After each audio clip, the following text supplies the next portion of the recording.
Hey everybody, some Gadget Guy here, and we're going to take a look at the 4K video quality on the Samsung Galaxy S5. Now, many of these clips are going to look pretty much the same as our 1080p test on the same phone, but of course we're going to see a noticeable increase in resolution. At the same time, we'll be losing out on software image stabilization. As the phone is working so hard to capture that increase in resolution, many of the software tricks that Samsung applies to its video files can no longer be used. Without the software image stabilization cropping in, the frame is a little bit wider, but we do see my hand movements quite a bit more. As a quick example, I handed the phone off to my wife and asked her to shoot a little video of these flowers without really telling her what I was trying to test. Without her trying to brace for the steadiest or most stable video, you can see how aggressively some of those hand movements can show up. Color and exposure seem to continue Samsung's tradition of slightly overexposing the scene and slightly oversaturating. Though I am happy to see how much pink is being retained in these flowers here, you can see that many of those flowers are also starting to clip. Ditto these white flowers here, the outer lying petals that are in direct sunlight have lost all information and detail, but that extra resolution is absolutely stunning on the centers of those flowers.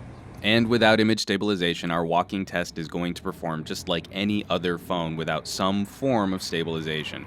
It's clunky, it's clumpy, it's shaky, it's jittery, it's buzzy, and it's just genuinely unpleasant compared to some of the other phones that we've run through this test. One of those areas that resolution's not gonna help you. And with the incredible image sensor on board, we'll just have to hope that at some point Samsung decides to marry it to a hardware-based optical image stabilization system. I've been really skeptical of putting 4K video on phones, but the larger image sensor, the better lens combo, really does result in a fairly cinematic capture. You start noticing things in your frame that you might not have caught on a lower resolution video. The same as with our 1080p test. This newer, larger sensor on the Galaxy S5 provides for some really pleasant depth of field blur. That crosswalk sign in the background is slightly less noticeable, and the eye is drawn closer to those purple flowers in the foreground. Into our street scene, the camera's doing a pretty terrific job of tracking movement, even though it's working harder to process the extra resolution. Dynamic range is pretty on point, though I do wish this camera were underexposing by maybe just a third of a stop. That I was retaining just a little bit more blue in the sky, and that white vehicles driving through the frame weren't clipping as much as they are. And like I mentioned during the HD video test of the Galaxy S5, I really do appreciate the fact that Samsung has improved the microphone quality on their phones. It doesn't quite stack up to the quad mic array on the 1520 or the Lumia Icon, but the noise reduction they're employing now is a marked improvement over what they used to use in the past.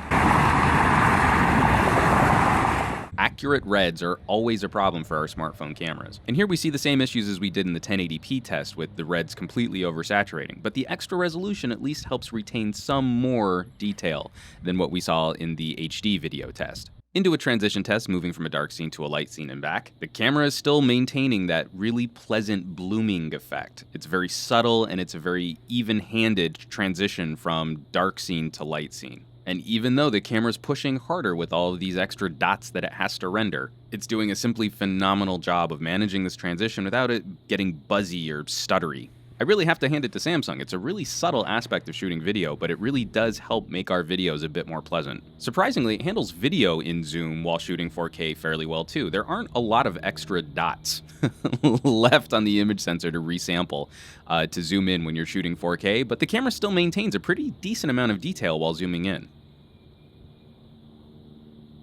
It's while shooting low-light video that we start to see the camera struggling a bit. It really is working quite a bit harder to capture all of these pixels, and it's just not able to employ the same kind of noise reduction that we saw while shooting 1080p. But thankfully, the lens on the Galaxy S5 seems to produce far less glare, even while shooting 4K, than the HTC One M8. In extreme low-light situations, the camera does seem to demonstrate some focus hunt issues, taking several tries just to lock onto this flower. Again, also not a problem that we had while shooting 1080p.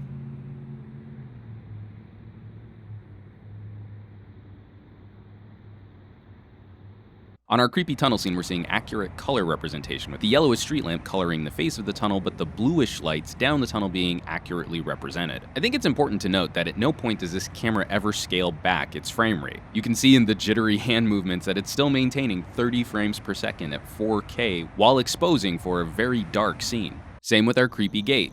Samsung errs on the side of slightly warmer colors, but this is a pretty accurate representation of what this scene looks like with the very harsh and dim yellow lighting. And at no point does this camera ever back off from 30 frames per second, while still being able to expose the scene in aggressively low light situations. Though during our alley test, it did demonstrate some of that focus hunt problem with the lighting being farther away. But again, I'm very impressed by the color accuracy of the slightly different hues in the lights running down this alley, some being slightly more red, some being slightly more blue. In all, going through these tests, it really does need to be reiterated that the larger lens and sensor combo does provide for a more cinematic look to our videos and pictures. And while I really do enjoy having more resolution on the screen to play with, it does come at the expense of some kind of image stabilization. If you're shooting on a sturdy tripod, I think you're going to achieve some glorious video.